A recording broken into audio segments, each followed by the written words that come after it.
Hey everyone, thanks so much for joining today. I'm really excited because I have yet another guest who is going to be participating in our conversation today. And I'll give a little intro and a background of Frieda before she kind of jumps into her journey and her story.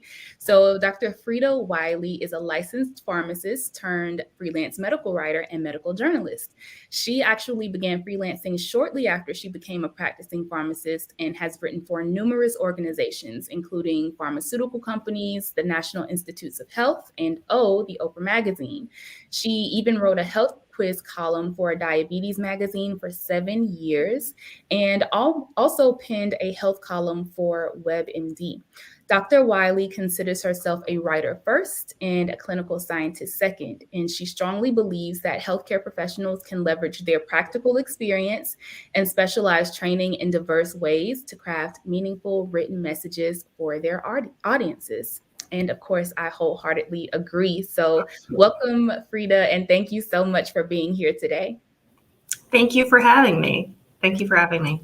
So one of the reasons I wanted to bring you on is because there are a lot of pharmacists and healthcare providers who kind of watch these videos that I do, and they're just starting to learn about the world of writing within the healthcare space. So whether that's medical writing, science writing, health writing, or some combination of the three. And because they're just finding out about these opportunities or just learning about them in depth, they're trying to figure out, what is the landscape? What are the possibilities here for pharmacists, or, just what do people who are already in this space, what are they doing? So because I specialize in health content marketing and health content writing, they get a lot of information and perspective about that. We've connected before, and you know that I intentionally chose a very narrow niche after a few years in medical and health writing, where I focus on health content marketing in the form of blog posts and video scripts for innovative health companies, especially those with primarily Black audiences. So super, super specific.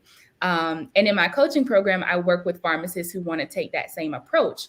But the reality is that, a lot of people who are just stumbling upon this space have questions about other types of medical science and health writing. So I wanted to speak with you to showcase that there are multiple ways to approach this, to approach a writing career within medical and health, within that landscape, and to kind of show what it looks like on the other side of the spectrum, where you have more variety in terms of the types of writing you're doing and the types of institutions that you're working with. So I think a great place to start would be, can you just give us a rundown of how you leveraged your science pharmacy background to a career in medical and science writing? What was that journey like for you? Yeah, it was sort of a convoluted path. So I think it's important to first understand how I learned about medical writing. I stumbled into it. As you mentioned, there are many of our colleagues and other healthcare professionals who are as well. I stumbled into it when I was interning with Procter & Gamble, and specifically my second summer. My internship focus was regulatory affairs, but one of my projects was actually supporting the medical writing team. So a big element or an important part of that was just, if nothing else, the light bulb going off, because, as a child, I thought that I wouldn't be able to pursue a career in writing until after I retired, because that's kind of what I was told. People do it for fun afterwards, A classic example would be Alex Haley, who famously pursued a writing career after he retired. But then I learned about other people who, maybe transitions from other careers, such as Eric Jerome Dickey or Michael Crichton. So anyhow, that was my initial introduction. And then afterwards, I actually went into clinical practice, working in community pharmacy, but I looked for writing opportunities, but my initial freelance project kind of found me. So I was working primarily in medication therapy management, and I had the honor of being invited by the Texas Pharmacy Association to partner with them for this medication. It was a Texas Medicaid medication therapy management program. That's a mouthful, but I was trying to get it out. And they were putting together a multi-series webinar. And I was invited to contribute an hour-long webinar as part of this programming. So I wrote the slide deck. It was also my first experience in medical narration because I also narrated the webinar that I shared. So, from there were other things that spoke to me. So that was my first time to do anything tied to educational writing or CME, because even though that wasn't, oftentimes writers, medical writers, many pharmacists I have met maybe started out writing needs assessments, and this was on the other side. So the programming actually became a CPE accredited. So that was one area. Once I fell into that path, then I started researching that a bit more.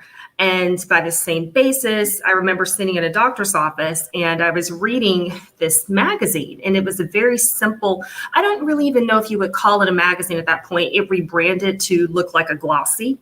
Okay. I was reading it and I was thinking like, wow, this is great content, great information for patients. It was all about diabetes. And I remember thinking, I would love to write for these people.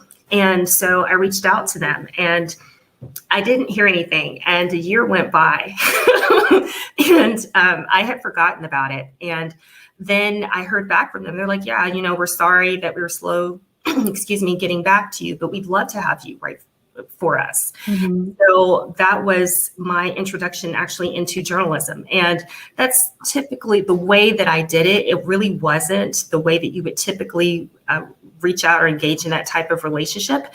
But I kind of had to learn as I went. So I made a lot of mistakes.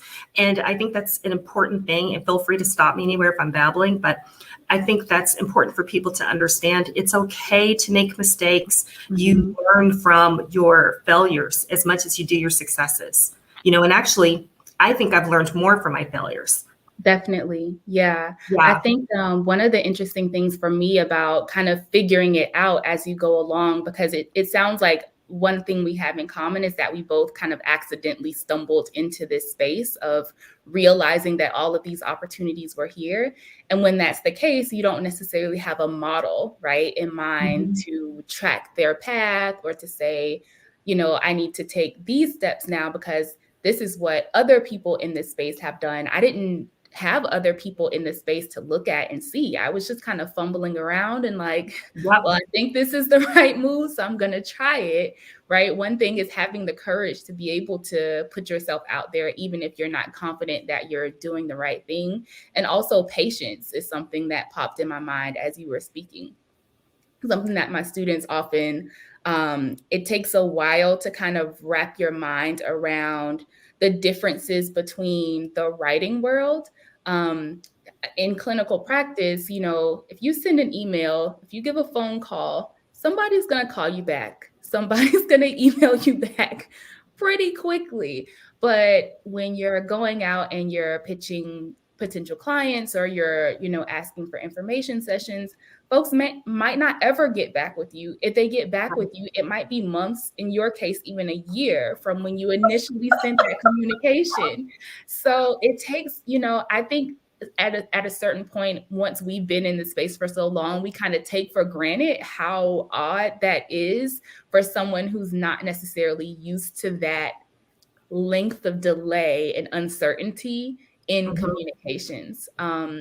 But it was really cool to hear that about your first experiences kind of in medical education. How did you feel when you were doing that Texas MTM project? Like, do you remember feeling well prepared because you had that clinical background and you're like, oh, maybe slides haven't been like a core part of my work, but I feel confident in being able to do this? Or were there nerves, or how did that experience affect you at the time? Yeah, it was kind of nerve-wracking because, and part of that was extrapolating from my experiences with Procter & Gamble and then also my brief career as a chemist prior to pharmacy school. So, I was concerned about standardization because oftentimes if there's a company, then they want their messaging to look a certain way. They want the colors to look a certain way, the layout, all of that design type stuff, the cosmetics. So I was very nervous about that. And I also had a bit of a hiccup as a result because I was told that they were going to brand it and make it look however the TPA logo and information looked. And then when it came down to me actually doing the live recording, then it turns out to be that there was none of that there. So I had the content there, but my actual deck was very it was black and white. So, there again,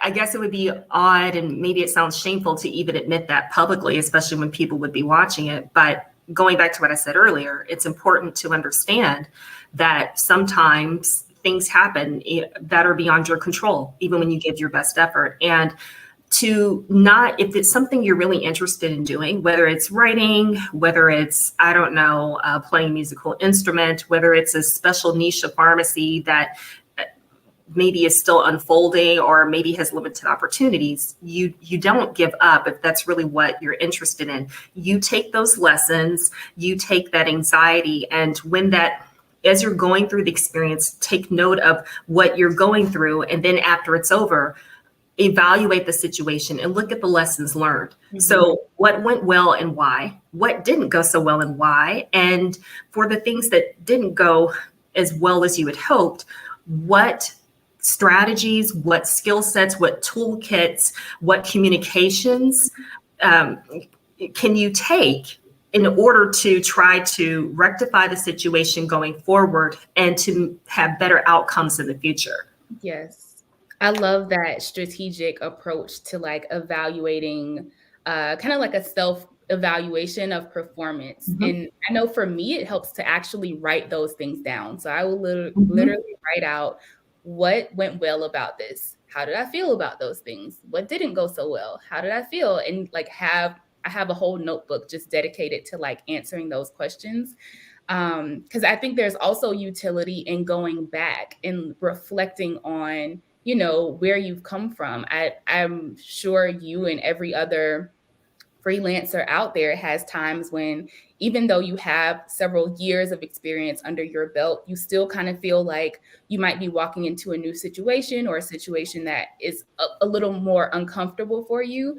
And there's a little bit of that fear, that self-doubt that you used to feel a lot more often when you were first starting out. And so in those times, I think it's helpful to be able to go back and say, okay, here's how I got through maybe a previous situation where I felt uncomfortable or less than qualified or unprepared. And that kind of gives me the confidence of seeing, okay, I got through that. Even though I felt these emotions, I can get through this. And, this is how I'm going to do it. Yeah, I totally agree. And I would also like to add to that, one of the things that helped me, especially in the first 2 or 3 years, was the relationships I developed with other freelancers, new freelancers, as well as, more experienced freelancers. And I think it's important to build that network and have those types of relationships, because the new freelancers are going to have some of the same anxieties that you just mentioned, and they're going to be experiencing it at the same time that you are. Yeah. Whereas people who've been in the game for a while, it's not that they don't have certain anxieties. I'm sure that they do. I mean, I can't speak for them, but I would assume they're in any position, there's always some level of questioning, I would think. But it's just that as the years go by, the wounds do not feel as fresh, right? And you may have the memories, but the intensity of what that anxiety feels like is not necessarily as strong as what it was when you were actually going through it, right? Yeah, absolutely. So, and I can totally see the value of having both of those perspectives, like people who can relate because they are experiencing that in the moment as well. And that kind of for me, at least, it is affirming because it's okay, I'm not crazy. There are other people who are feeling this right now too, but also having that kind of future look to say, okay, this person had this experience in the past and they're doing fine. Like they're surviving, they're doing great. So it gives me the courage to know that like I will also get through this and progress as well. So you are involved in several different types of medical and science writing. And in the intro, you shared some examples of like the different types of companies or different types of platforms that you've written for, which I think is really cool. How do you have any like specific way of navigating or deciding what types of institutions you are working with at any given moment? And how do you manage to kind of flip that switch between different types of projects?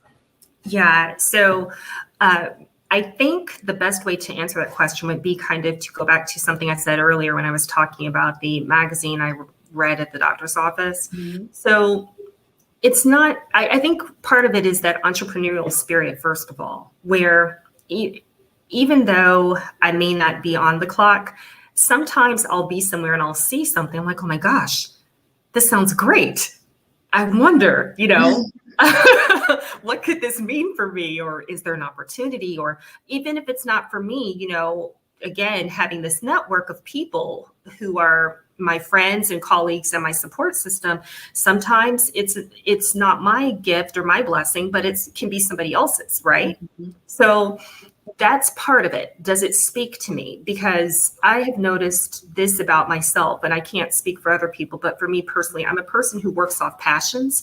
And if I engage in something that doesn't feel quite right, normally it's not as positive as an outcome as what I hope it would be. Mm-hmm. So I think that has one element to it. The other part is when you're talking about these different types of writing, I do consider myself too specialized, but I do have my feet in two different worlds when it comes to doing medical journalism as well as medical writing, and then also plain language versus high science. Mm-hmm.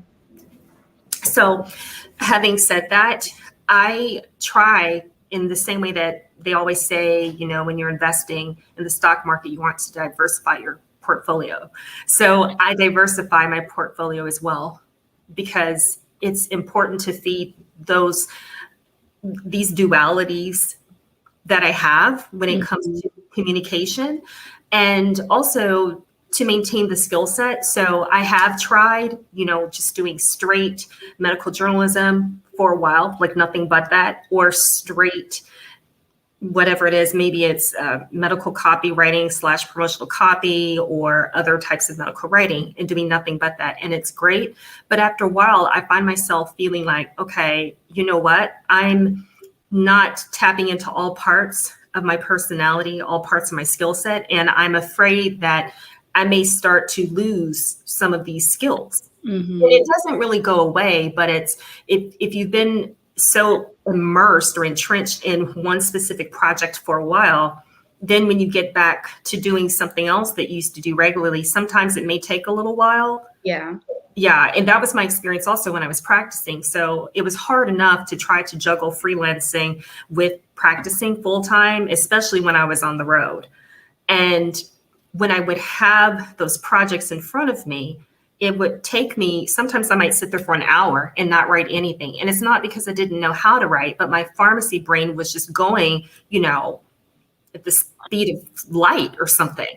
So, it would take a while to kind of reframe them. Like, okay, the communication skill set is still there. It hasn't gone away, but how can I make sure that I can transition seamlessly between the two? Yeah. Does that make sense? Yeah, that makes a lot of sense.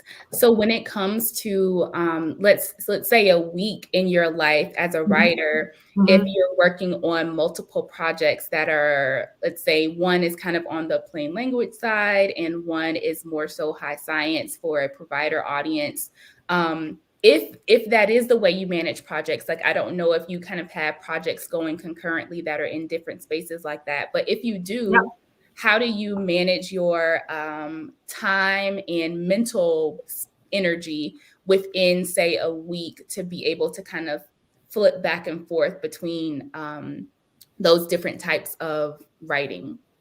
So I think this ties into telecommuting also, actually. So part of it is chunking my time. Mm-hmm. Part of it is, I keep a calendar. Actually, I keep several calendars. So I have digital calendars. I also have a calendar on the wall where I mark specific deadlines, milestones, or whatever. And I also, of course, your phone follows you all the time. My smartphone is always in my business. So it keeps me on track, and I also have a program that I use that tracks my time and tracks which projects are going where. Mm-hmm. So those are ways that I manage it from the time standpoint. But the other part is I make sure that I incorporate self-care and I make sure that I incorporate breaks, because regardless of what I'm working on, sometimes you do have to just sit down and buckle down and crank it out, especially, when you get slammed, or maybe the work, like it ends up being more involved than what you originally anticipated, which still happens sometimes. I think it happens to all of us, but it's important to incorporate and plan for certain events and activities, self-care, engaging with other people, doing something that's completely unrelated to writing. So that way I don't get burned out. Yeah. Don't overwhelm myself. Don't become pigeonholed as well.